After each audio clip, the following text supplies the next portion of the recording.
Mes amis, aujourd'hui, nous allons lire dans le livre de Jean, chapitre 1, verset 4. La Bible dit ceci: « En lui était la vie, et la vie était la lumière des hommes. » Laissez-moi vous poser une question. Où pensez-vous que la vie a commencé? Beaucoup diront qu'elle se trouve dans la nature, dans un arbre ou dans les choses que nous voyons autour de nous.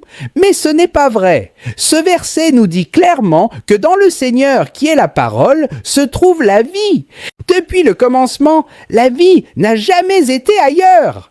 La dernière fois, nous avons vu que notre Dieu est appelé la parole. Aujourd'hui, nous découvrons que cette parole contient la vie éternelle.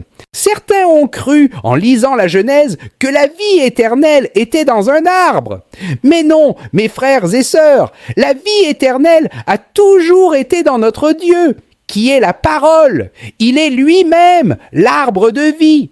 Maintenant, ce verset va plus loin. Il nous dit que la vie éternelle est aussi la lumière des hommes. Qu'est-ce que cela veut dire? Cela veut dire que si tu n'as pas la vie de Dieu en toi, tu marches dans les ténèbres.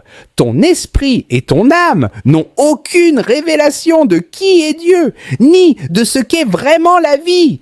Pensez à la lumière naturelle. La lumière nous guide, n'est-ce pas? Eh bien, c'est pareil spirituellement. Si nous n'avons pas la vie de Dieu en nous, alors nous serons guidés par des mensonges et par l'obscurité.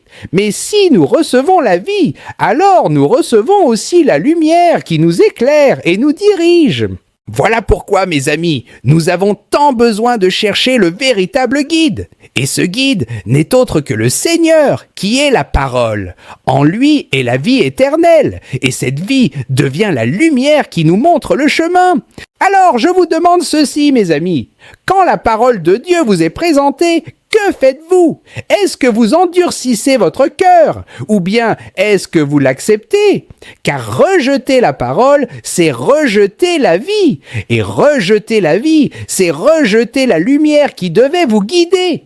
Mes frères et sœurs, puissions-nous toujours accueillir et suivre la vérité révélée par le Seigneur.